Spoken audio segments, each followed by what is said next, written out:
The state needs an economy. People have lives to live, so everybody wants to reopen. The question is how you reopen, and from the national experts, global experts, make sure you don't reopen too soon. What they mean to be saying by too soon is you have to reopen intelligently, and you have to reopen in a calibrated way. Nobody says don't reopen. They say just be intelligent about the way you reopen. Follow the data, follow the science, follow the facts, follow the metrics. We know enough now to know what happens, that every action has a reaction. If we do this, then this will happen. We've lived this enough. So based on what we know, make sure we're being intelligent, not emotional, not political, not based on feelings, but based on facts.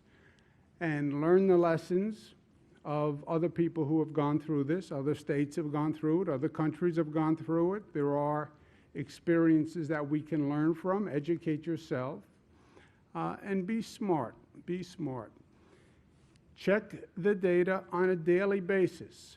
And we have the data on a daily basis. We put together a very elaborate reporting system on testing data, on hospital data from all across the state.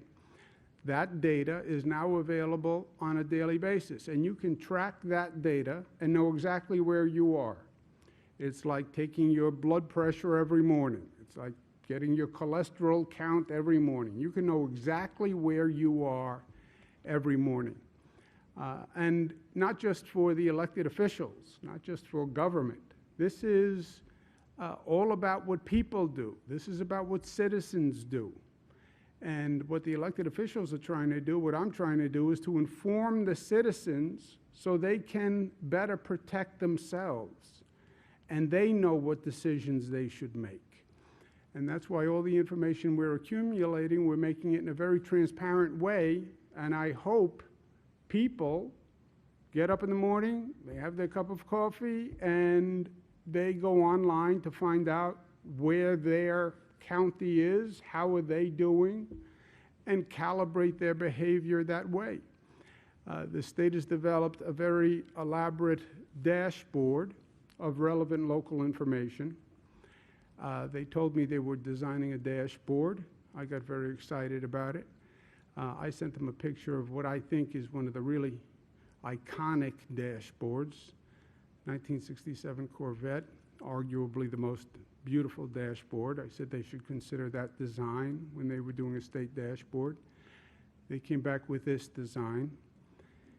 It's a New York State dashboard. How it in any way mirrors a dashboard from a 1967 Corvette, I have no idea, but how can government be expected to have the same artistic design that we had 50 years ago? So here's the state dashboard. You notice the iconic design and curves and art that was used in it, but it has all the information, even if it's not the most artistic, and it has all the information for all the regions statewide, so every region can compare themselves to where other regions in the state. Right now, by the criteria that we have, which is basically from the federal CDC, we have certain regions that are poised to reopen tomorrow, other regions where the numbers do not suggest they're in a position to reopen. And this is all based on the metrics and the numbers. How many hospitalizations do you have? Are the cases going up? Are they going down? Do you have your testing in place? Do you have your tracing in place? And obviously, we have different rates of infection across the state, hence the variance in opening times. A big responsibility is now going to fall to local government to manage this situation. And my advice to local governments are, in terms of priority, daily monitoring of numbers. Daily monitoring of numbers and daily monitoring of numbers are the first three priorities, right? Know the facts, know what you're dealing with, you know what activities you engaged, you know how you increase the level of activity. We're measuring the effect of that activity. Make sure you monitor it every morning. Make sure the businesses that open are in compliance with the guidelines that are opening. Make sure individuals comply. You know, you're going to say it's a reopening. People are going to say, hallelujah, run out of their house. They're going to want to get out. They're going to want to do things. Reopening, phased reopening does not mean the problem has gone away. It means we have controlled the problem because of what we did and because of our individual responsibility and individual actions. And that has to be maintained. And I would urge local governments to be diligent about the business compliance and about individual compliance. And then if you see a change in those numbers, react immediately. React immediately. If you allow this virus to get ahead of us, we will have a problem. So we'll have the data, react immediately. At the same time, the states need help from the federal government, and that's a topic that's being discussed now. Washington must act. It must be smart. It must be fast. New York State is a $61 billion hole. When you shut down the economy, you obviously create an economic hole for the state. Well, what does the state fund? The state funds local governments, funds schools, funds healthcare. If the state has no budget, then schools get cut, hospitals get cut, local governments get cut. If local governments get cut, then you cut police and firefighters. Why would you ever want to cut essential frontline personnel at this time? Makes no sense. Washington has already acted. They've done a lot of business incentives. Great. But we need our healthcare institutions, we need our schools, we need our police and firefighters funded. I spoke with President Trump this morning. We spoke again about the state funding issues. He heard me out. I've also asked him to expedite certain payments, and he's expediting a $3.9 billion payment to the MTA, which is a very large transportation agency in the state, which desperately needs funding because the ridership is way down. And the president cut red tape and actually sent the first installment today. So I'm grateful for that, and I thank him. The House, meantime, has proposed a bill. The bill does a lot of good. It funds state and local aid, $500 billion, to make up for those shortfalls. It funds testing. Everybody talks about testing, tracing. Those operations have to be put in place, and New York State will wind up hiring thousands of tracers. We need funding to do that. I understand it's our obligation. States are in charge, governors are in charge, but we need help with funding. And the House bill repeals the SALT tax change that was made in Washington about 3 years ago.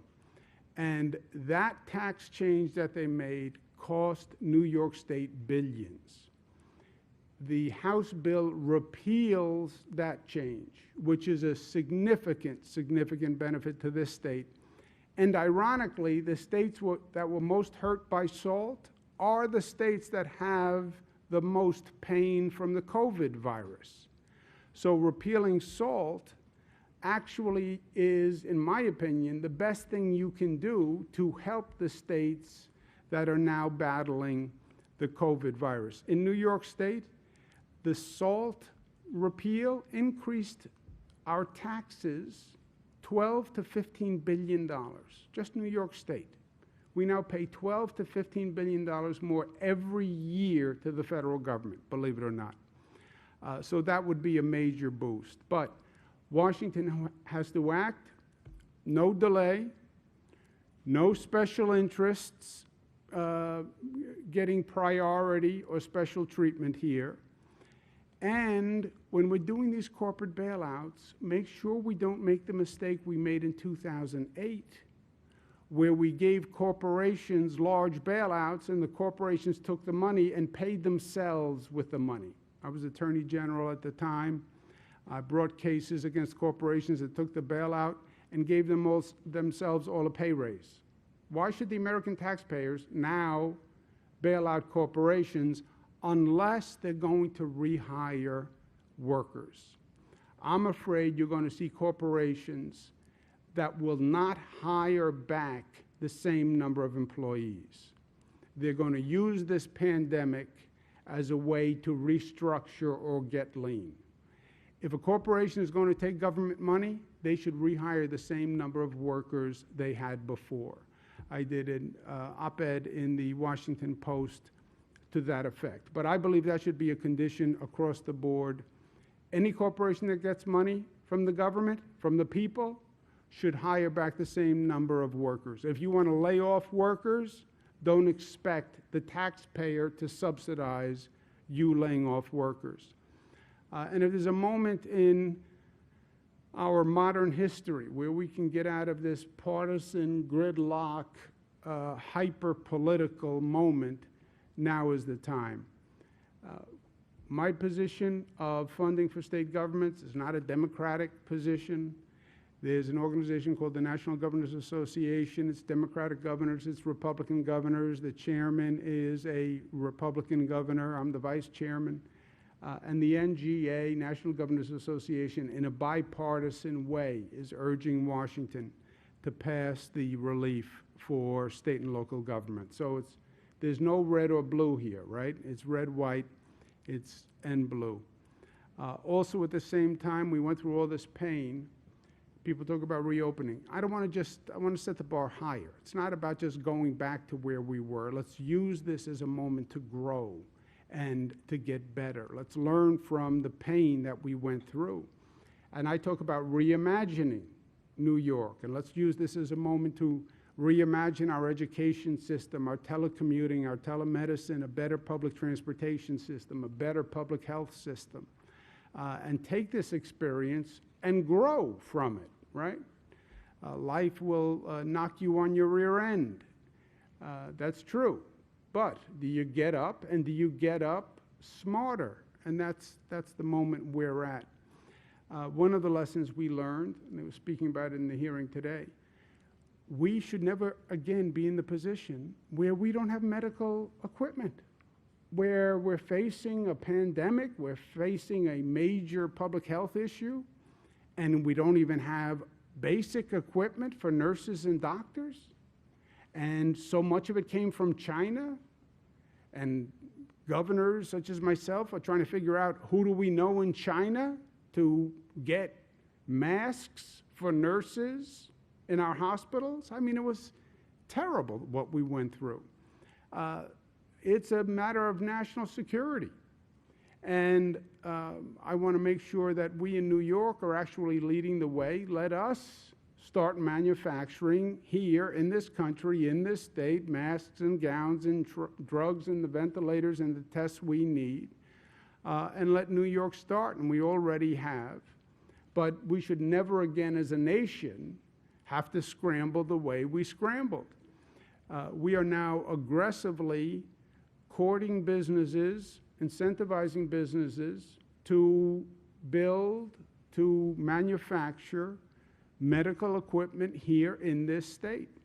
And the state will partner with corporations to do that. So if you want to start, grow your business, expand your business, manufacturing masks and gowns is not the most difficult situation technologically. The volume is the problem, the quantity. But we want to develop that here in this state. And then with this virus, we must remain vigilant because we're still learning. Facts are in many ways still continuing to change on us. And while we're learning, the virus is still learning also. We have a situation that is serious and concerning, which is these COVID-related illnesses in children. Department of Health is now looking at 110 cases of a COVID-related illness in children. It's similar to what they call Kawasaki disease or toxic shock-like syndrome. We've lost a 5-year-old, a 7-year-old, and an 18-year-old girl to this disease. New York State and Department of Health are at the forefront nationally, if not internationally, in looking at this. And the Department of Health, good work of Dr. Zucker, they've had a number of telephone conferences, web conferences. 16 other states now see cases that they're investigating once Department of Health explained what they've been looking at.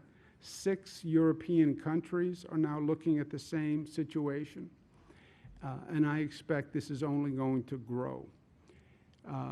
Parents should beware, and parents should be informed of this. The key is prolonged fever, and then you see on the chart the other symptoms that parents should look for. Also, it tends to present in children who were exposed to the COVID virus and actually now have the antibodies from the COVID virus, or still test positive for the COVID virus. So if you have a child who has a fever, who you think may have been exposed to the COVID virus, a person who had the virus, or you found out later came down with it, and you see these symptoms, then you should take action. New York State has published today online the first in the nation criteria for healthcare professionals to isolate, define, identify this syndrome, and test for it.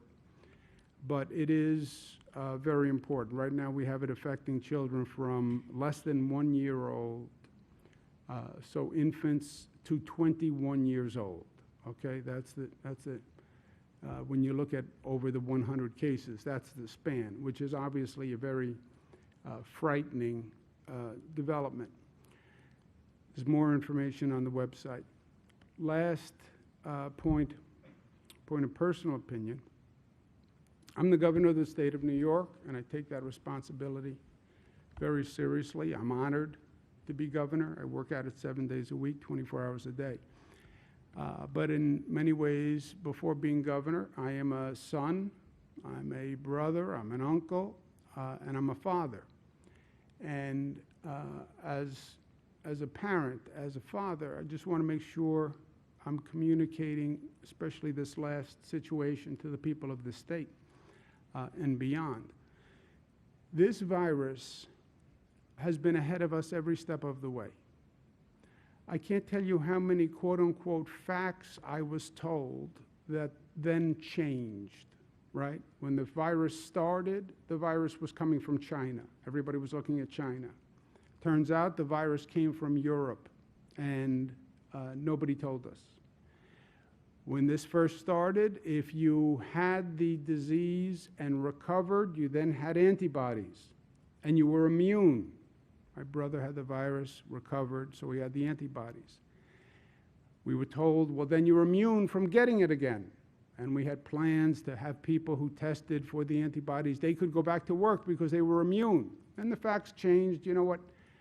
Maybe they're not immune, or maybe they're only a little immune, or they're partially immune. Then we were told children are not affected by the virus. That was the only good news, by the way, in the whole first evaluation. Children aren't affected. Okay, now maybe children are affected, and we just didn't know it. Okay, well, what do we know now? Well, we're studying 100 children from 1 to 21. Okay, Michaela, my daughter, is 22. Well, we only have people up until 21, so she's okay. Yeah, until we have someone who's 22, or 23, or 24. So the facts change. I have done my best to give people the information that I know. But I want you to have the same caution flag that I live with. The facts on this virus have changed, and I believe they will continue to change. So take this all with a grain of salt, and my basic point is, do not underestimate this virus. It has beaten us at every turn, and it has surprised us at every turn. Don't take it lightly. Don't underestimate it. I believe the facts will change as we go forward. The more we learn about the virus, the more the facts change, and the worse it gets. There has been no news since we started this where we were actually too cautious or too concerned. All the news has been bad, as far as I'm concerned. So with all this information, with all government is doing, hearings in Washington, all this, you know who's going to protect you? You are. You know who's going to protect Michaela, 22 years old? Michaela being informed. Michaela understanding. I like to think with a little advice from a parent, which she discounts 99%, but maybe 1% of the advice communicates. Michaela's graduating from college this year. They closed the college. She said, you know, a lot of people are having parties and they're having graduation light events. Should I go? You know, 22, you can't tell them anything at 22. I couldn't tell them anything at 21, 20, 19. But I said, well, here's the facts. This is what we know. And is it worth the risk to do it? And Michaela's made all the right decisions. But every parent, every child, it's your job to understand and protect yourself. And I just urge caution, because everything I say, I tell you everything I know. But I'm also telling you there are things we don't know yet. And how do you protect yourself from those things? Just be cautious, be diligent. Wearing a mask, wearing gloves, staying away from gatherings. I know they're inconvenient, but God forbid, you know, just God forbid. I've talked to too many families who have lost people. I've talked to too many families who lost people who were not supposed to be lost to this virus, right? This was just about vulnerable people, senior citizens, comorbidities. Yeah, but then how do you lose a 40-year-old who had no symptom of anything, right? Children were not affected. Yeah, until children are affected. So, caution to everyone. And whatever I know, I will communicate. But again, it's about you, protecting you, and I heartily recommend caution and diligence. Questions? Governor, the state website today posted what looks like guidelines, a breakdown of industries for phase one, and basically an agreement businesses have to fill out. Would you explain that process, speak to business owners across the reopened regions of the state about what they need to do? Yeah, let me give you the general outlines. Melissa or Gareth or Dr. Zucker or Michaela can chime in. The phased reopening, phase one reopening for regions that hit certain numerical criteria. We talked about what regions are poised to hit that criteria tomorrow. And then with the phased reopening is construction jobs, manufacturing jobs, retail jobs by these guidelines. And the guidelines are posted, and the guidelines is quite specific: social distancing, curbside pickup, in-store pickup. If you're a manufacturing facility, 6 feet, PPE provide to employees, etc. Those guidelines are then enforced and monitored by the local governments. To the extent there's any question for a specific business that these guidelines don't exactly fit, how does this work? They can call the quote-unquote regional control group, mayor, county executive, their local county executive, because they're going to be in charge of the compliance. And we understand one size does not fit all, so depending on pound of business, it may have to be customized. And how do I interpret 6 feet? This is how my business works. It doesn't really fit 6 feet. All those one-off issues, if you will be handled locally. We just have statewide overall guidelines, and any particular tailoring question, that should be done with the local governments. You want to add anything? No, that's correct. And we posted it, as you noted, last night. Today, we're doing our regional control meetings with the state to be able to answer questions of all the local leaders that will then get passed down to the businesses. Is there a backside to the process? Does the state or a local control group have to approve these filled out agreements by the businesses? This is the way that they demonstrate that they're adhering to the overall guidelines, and then it can be a check on the business afterwards. You said that this is the way you're going to maintain social distancing, that you're going to create a safe environment for your workers, and then if there's an issue on the back end, then you have the plan that they said that they were going to adhere to, and it's a way to hold them accountable. Region, we've had about a week to prepare for reopening, and the phased approach is mostly for businesses and things like that. We're getting a lot of questions from people about social acceptability. Since we've demonstrated that we can be responsible and keep our infection rates down, is there any leeway from a social aspect? Can people go to their grandkids' house if they keep their distance? It seems like a lot of people are desperate for some social interaction. Yeah, look, there was never a law on social interactions, right? How I interact with Michaela is my business. I could have gone, I passed Matilda's law. Matilda's named for my mother. I have not seen my mother since this started, except on video devices. I could have. That's up to me. You know, this is your relationship, it's your interaction, it's your family, it's your friend. You know, we have guidelines, we have best practices, we can tell you what we think is smart, but that's up to individuals. And that's why I say inform yourself. I suggest caution, again, because this virus has only gotten worse the more we know. But there's no law or regulation that tells you how to interact with your personal relationships. That's up to you. I hope you do it smartly, but that's up to you. So how do you see Americans looking tomorrow when they wake up and they're in phase one?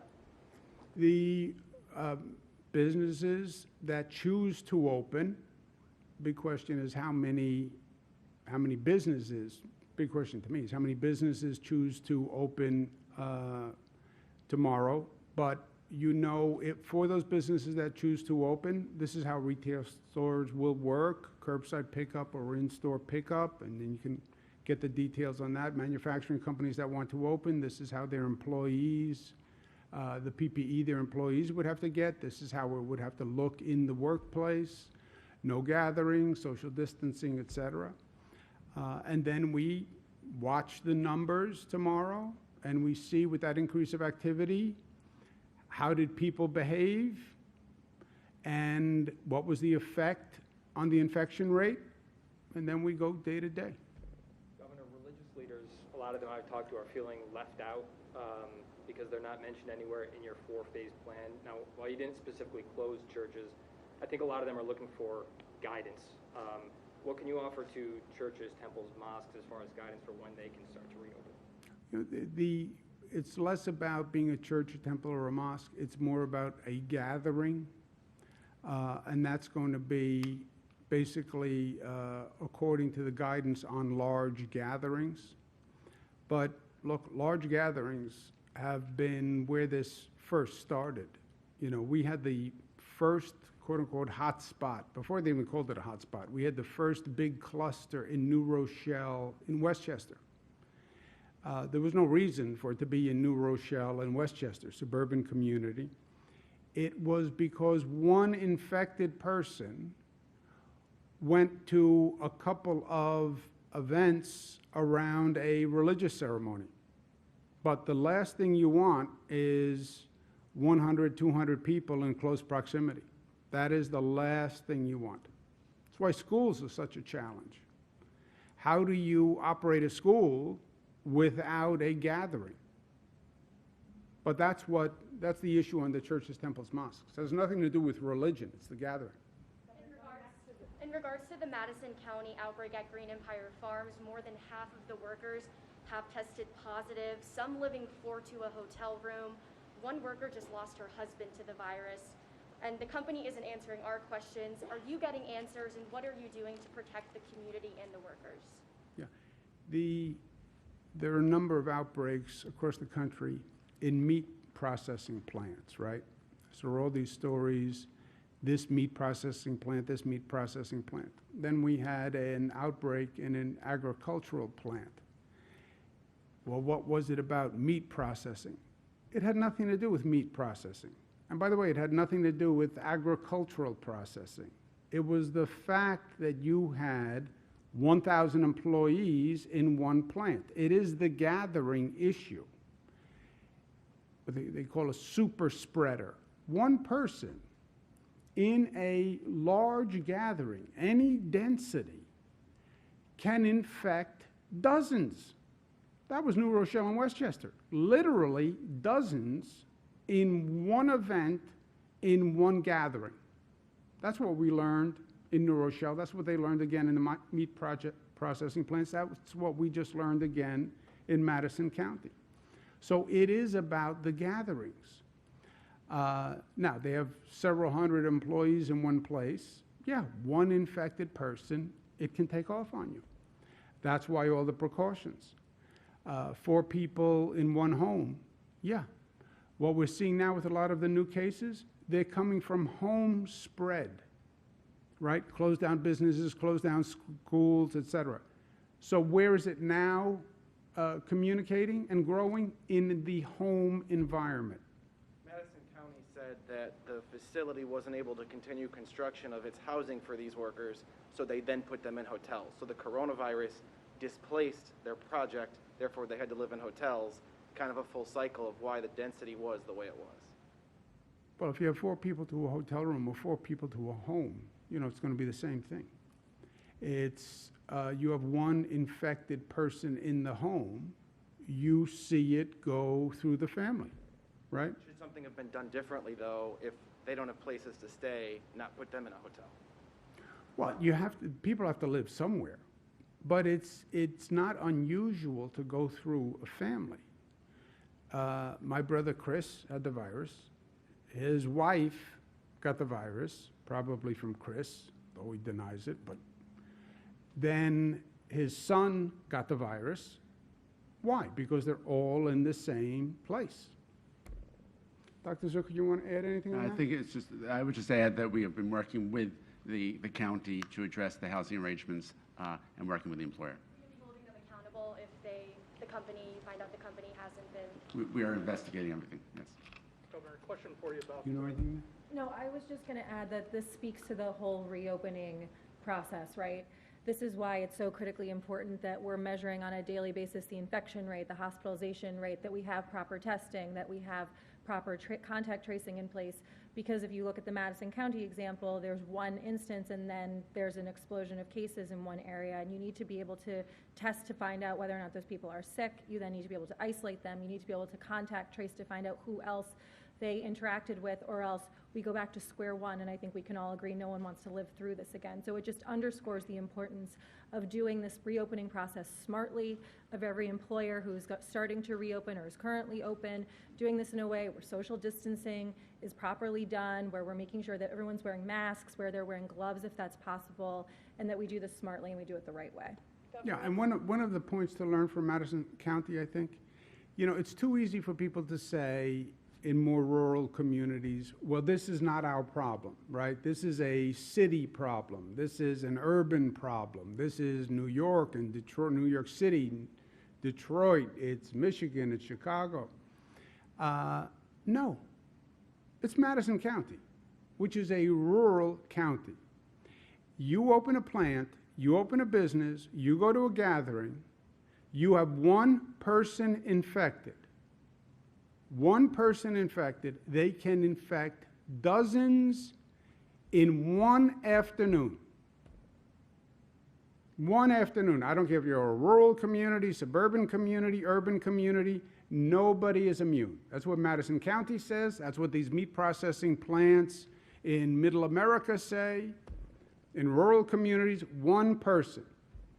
You open a business tomorrow with 50 employees, you don't do it right, one person was infected, you can infect 30 of the 50 in one afternoon. As businesses begin to reopen in phase 1, 2, whatever, is there a liability if there is an outbreak at those businesses, and should that be waived?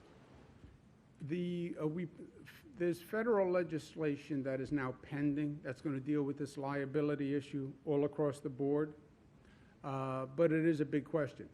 If I'm advising the business owners, I say make sure you take all the required guidance and you follow the guidance. And the guidance is quite specific. So I would urge that they all do that. No, and part of the business reopening plan, as you're noting, is something that you have to turn in to attest to the fact that you're adhering to the guidelines. And so if businesses aren't doing that, to the governor's point, I think that they do that at their own peril. Let's take one more. Someone who didn't ask a question, sir? Surgery centers, eye doctors, dentists, what phase do they fall in? A lot of people are asking when they can go get their eye checked for a driver's license, toothache, whatever. Dentists, eye doctors, surgery centers, what phase do they fall under? Just so you know, driver's licenses, et cetera, you can do transactions for the Department of Motor Vehicles on a website. For the in-person transactions at a Department of Motor Vehicles, which are basically license renewal where you need an eye test, something like that, those deadlines have all been suspended. So if your license expires or if your vehicle registration expires and you had to go into the DMV, no one is going to enforce those laws until you can go into the DMV. So we suspended that.